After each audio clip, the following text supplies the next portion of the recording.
Hey there, everybody. Thanks for joining me for another one-man review. Today I'll be doing kind of a brief overview of a really cool book from Uncivilized. Tom Kaczynski over at Uncivilized is kind enough to send this along. It's a brand new book that they have coming out that's part of a larger series that they do that's really interesting called Critical Cartoons. So this particular one's by Greg Hunter, and it's New Realities, the comics of Dash Shaw. This is it looks like the fifth in the series. There's one about Ed versus Yummy Fur, another one about Carl Barks's duck work, and one about Alan Moore's work called Brighter Than You Think, and then the graphic work of Julie Doucette, which was an Eisner Award winning book, and that one's called Sweet Little Cunt. Lovely title. Anyways, I was really excited to get this one because I'm a huge fan of Dash Shaw's work, and there's definitely some things about Dash Shaw's work that have always kind of confused me. I've never known what to make of them. Even to the point that I tried to talk to Brandon Graham about Dash Shaw's use of color in Formalism Friday, and even in that conversation, I just couldn't get to what I was trying to get to about his color, and so we never aired that one because I just feel like it didn't go. I didn't get the understanding that I was trying to get out of it. We both just kind of landed on, I don't know, it seems to be used in an emotional way. So there's definitely things about Dash Shaw's work that I find really compelling and love a lot of his work. And then there's other things that I've always I like what he's doing, but I don't know why. So I was really excited to see what someone else has to say about his work. And I think that Greg Hunter provides a really good thesis for potentially understanding the arc of Dash Shaw's work, and within that helped me kind of get a handle on some of the stranger formalisms he used. So really appreciate the book. I didn't give it. I'll admit I haven't given it a full read. I skipped through because it's.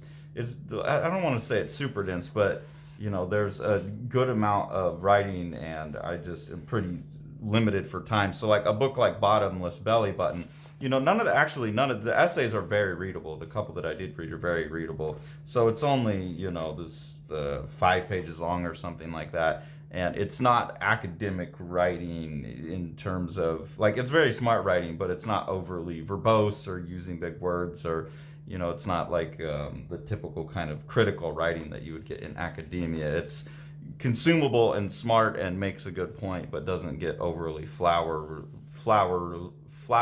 or clever or anything like that. But also, I'm just crunched for time. So I read the essays pertaining to the books that I feel like I had less of a grasp on, and I'll get to those and then kind of flip through and got a sense of the general thesis of the book. The other thing that's really cool about this book is they include pretty good excerpts of the work. Of one of the things that's really compelling about Dash Shaw's work is how different it can look from project to project. You feel like you're reading stuff by very different artists. And so to give an audience who's not familiar with Shaw's work a sense of that, they've done a really good job of interspersing pieces from each of the books, and especially really formally clever stuff. Like this is an opening sequence out of Bottomless Belly Button, where he's cycling through kind of the different ways you could view this family. And that kind of highlights, these selections are also picked to highlight Hunter's thesis, which is that in the end, Shaw's work mostly seems to be at its core concerned about what happens with the fact that we all occupy different viewpoints in the world. And by showing this kind of sequence from the opening of Bottomless Belly Button, you're seeing this family that all occupies their different viewpoints and has their different reactions to each other. But there's also kind of different moods that family can occupy. So the family structure almost has its own set of personalities that it can cycle through. And that's what this sequence in Bottomless Belly Button is about. And then this representation of it as a pie, and this is only a little bit of a slice of what that family's about. That was always a very compelling, and then actually having the pie on the table, that was always a very compelling sequence to me, and it becomes even more compelling when it's couched within Hunter's argument about all of Shaw's work being an attempt to explore and circle around the orbit of this core idea that is how subjectivity works in the world and how those things come together. So that's very, very obvious in body world, where you have people taking a drug where they can kind of dual occupy a body. That makes a lot of sense. I've read Dash Shaw's work very out of order. Just kind of here and there. I'll pick it up as I have found used volumes of it, and then gone and ordered some stuff as I get more and more obsessed. I think reading it more linear like this is actually very helpful, and I kind of want to go back and do like a linear read through his work now after looking at this book.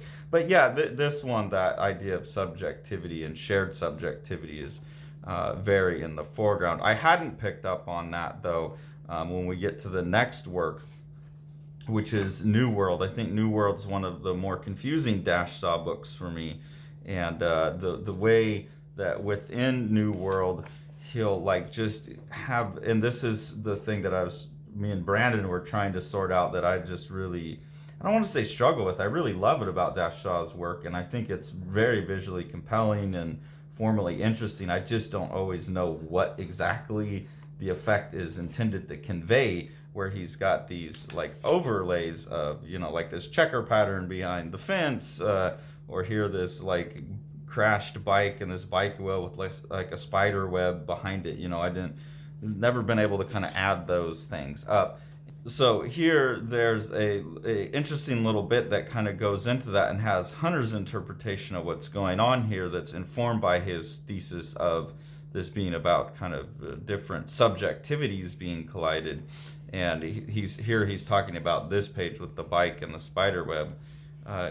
He says, underneath another drawing of Danny's bike, this time with more of the bike visible, Shaw includes a red on blue painted spider web, the pattern more legible than the foreground image, at least at first, due to the contrast of the primary colors. The relationship between the two layers is opaque, more so than in earlier pages. By this point, the book's lines of communication have become corroded.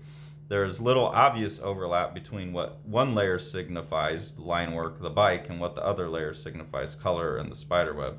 Instead of a harmonious page, or even an easily legible one, readers find a divergence of meaning. This divergence informs the narrative in a different way, as an ambient reminder of the failure to connect.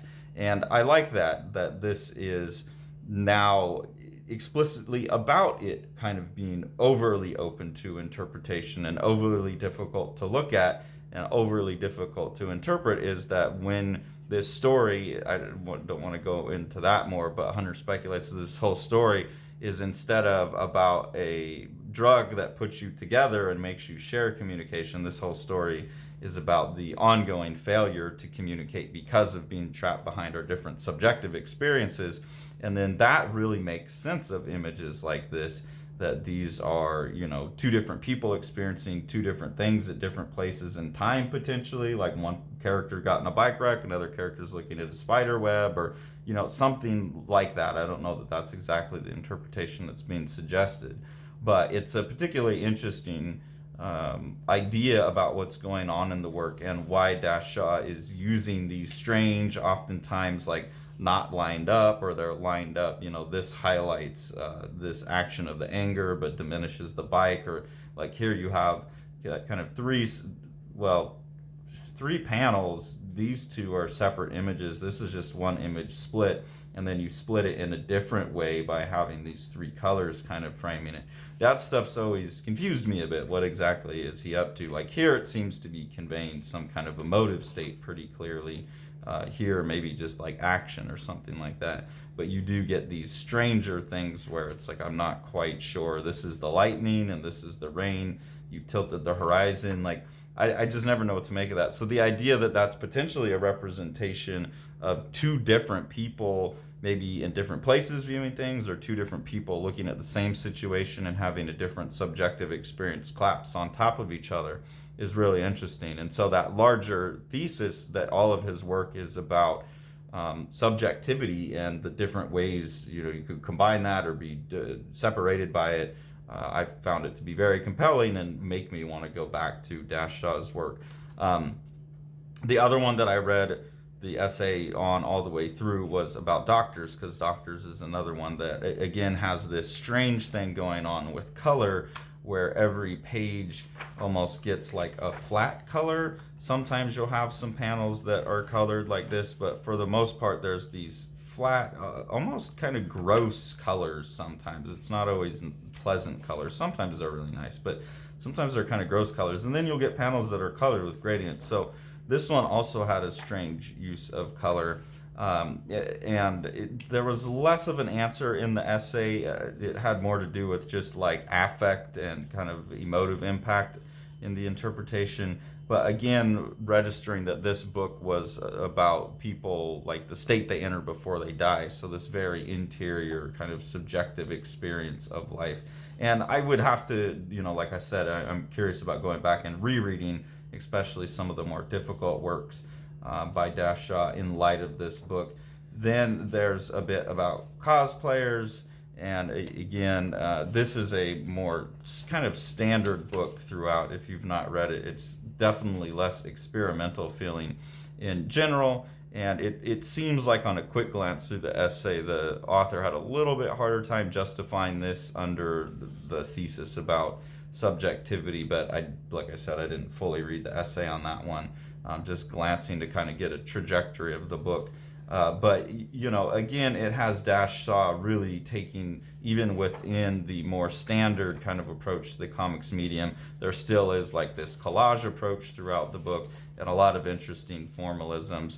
And then the book ends with a piece on discipline and then the and more. Unfortunately, it only kind of mentions the Clue book, and I think that's because Clue is like a franchise, and so it seems kind of dismissive of that. But I really enjoy the Clue book, and I think it's formally one of Shaw's most compelling books. He really played there. So it talks about it for a little bit, but then goes in and focuses on discipline being, kind of his newest, biggest project. And then there's a really nice interview here mostly about discipline, but also just kind of covering Dash Shaw's work in general. So that's cool. A really nice, meaty interview here with some things that speak to this idea of Dash Shaw's interest in subjectivity. So being asked about his own work and like meaning in his own work, he says, oftentimes I hear another cartoonist or author speak about their work and I'll think, that's not true. I saw your book. To me, it's obviously more about this than what you're saying. So I'm sure I'm probably just as delusional and misguided, or maybe I'm finding something that sounds like it's a good thing to say, whereas I'm actually doing something other that I'm not aware of. The unconscious is a huge space that when an artist talks about their motivation or something, I find it maybe the authority of the time, I just find it not worth hearing. I find maybe the majority of the time I find it just not worth hearing.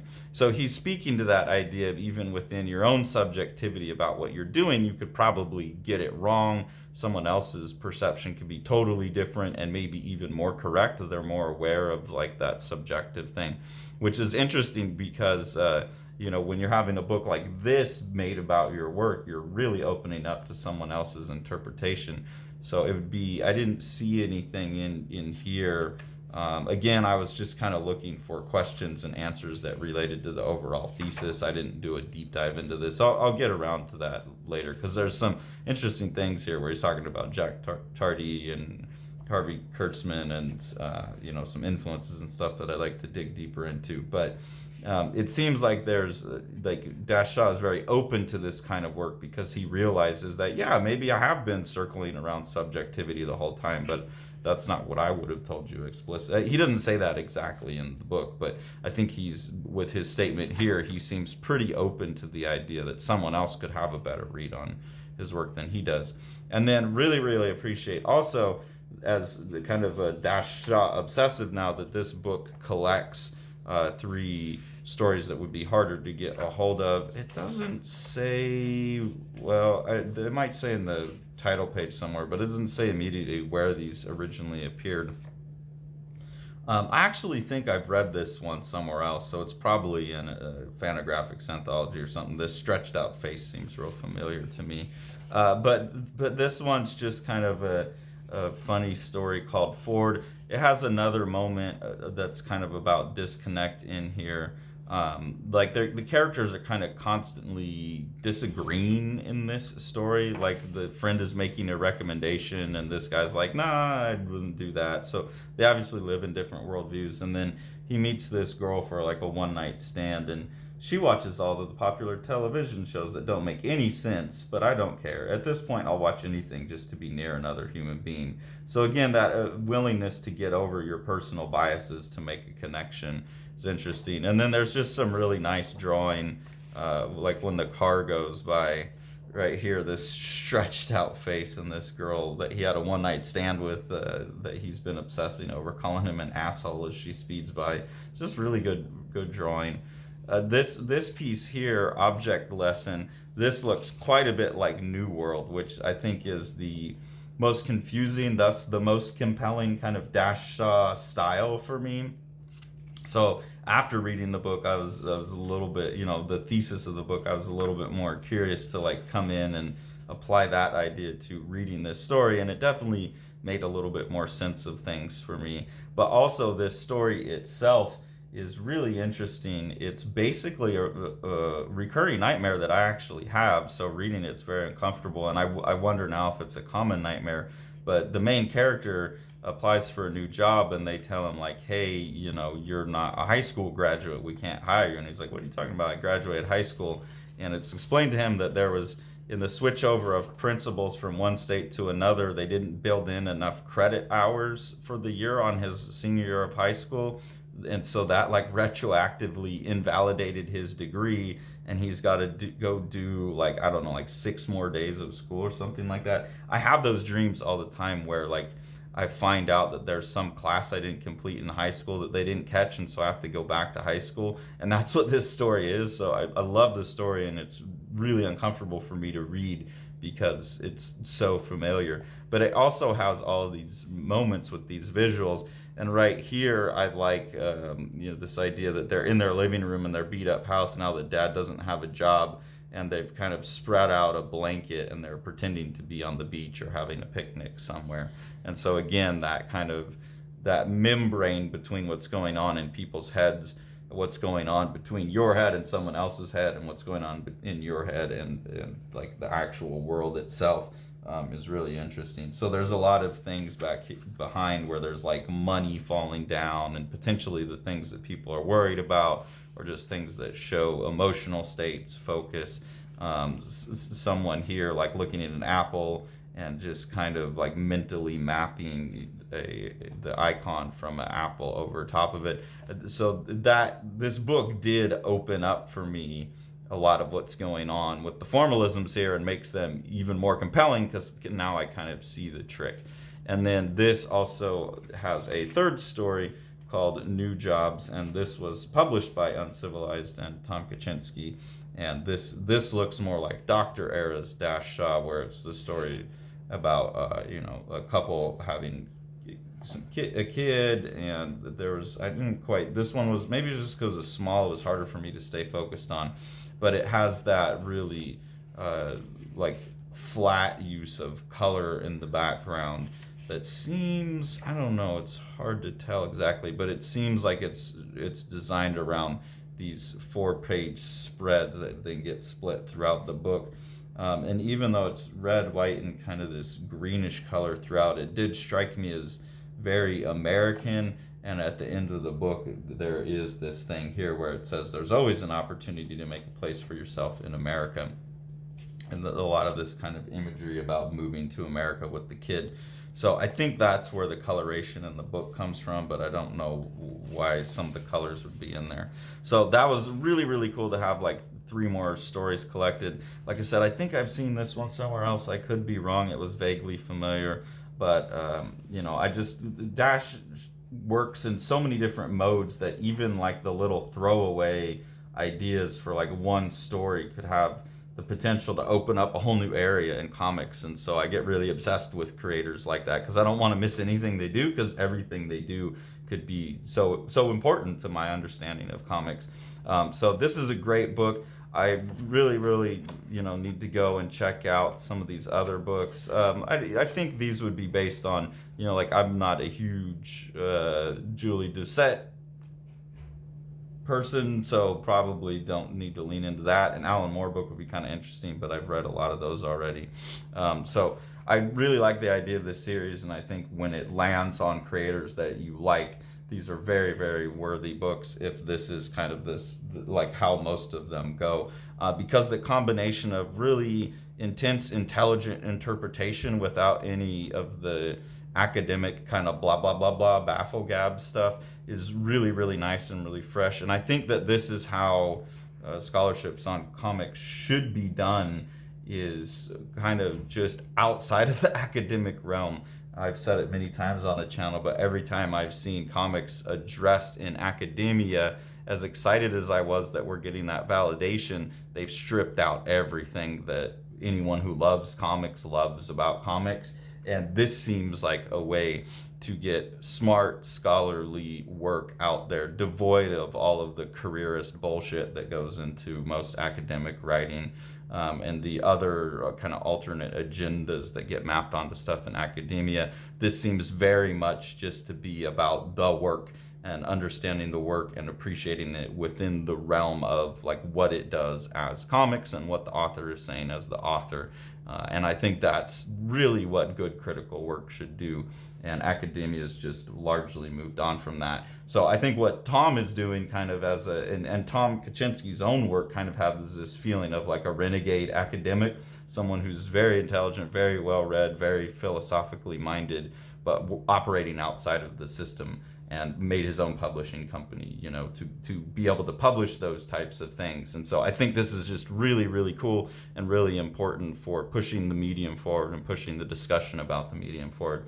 So thanks so much, Tom, for sending this over. Appreciate it. And thanks for creating that venue for people to do this kind of rogue scholarship that's better than what's being done in most academic institutions. Really appreciate it. So if you have a chance, definitely go out and get this, and then check out everything else that Tom has through Uncivilized. We'll be doing lots of reviews. Tom's sent me a number of books that I'm kind of slowly working my way through and thinking about. And then we have some ongoing conversations that we already recorded one. We'll continue to record conversations with Tom because he's an awesome guy, super smart, really fun to talk to, and he lives near Sean, so that's great. So please support what Tom's doing with Uncivilized, and this would be a good book to start with. If you enjoy what we're doing here on the channel and you want to support us, there's two ways to do that. The first is through our Patreon. We have two different tiers of engagement there. The first one, you just get early access to our videos. At the second one, you get exclusive access to an ongoing web experiment, Pranay Day, in which you can vote and help control what happens in the story. And then you also get exclusive sneak peeks of the projects Sean and I are working on, our personal graphic novels and just personal sketches and work and stuff like that. Any of the money that we get from Patreon just goes back into buying the books that we review. So we just try and turn that money back into the community, other creators, other publishers. If you want to support Living the Line itself with money that stays with us, then the best thing to do is to support what Sean's doing with Living the Line books. So we'll go ahead and take a look at one of his projects now. The Eisner nominated The Strange Death of Alex Raymond by Dave Sim and myself. This is a gorgeously illustrated and designed book. Dave doing most of the illustration. Amazing compositions throughout. What Dave is doing is he's recording his obsession with the death of master cartoonist Alex Raymond behind the wheel of Stan Drake's car when they got into a car crash. The best description of the book that I've heard is that it's like understanding comics with pages like this, mixed with something like From Hell when you get into the theories about what actually happened with the car crash. And then with Sean on production, it's just one of the most gorgeously printed books you could get a hold of. Thanks for following along. Take it away, Jack.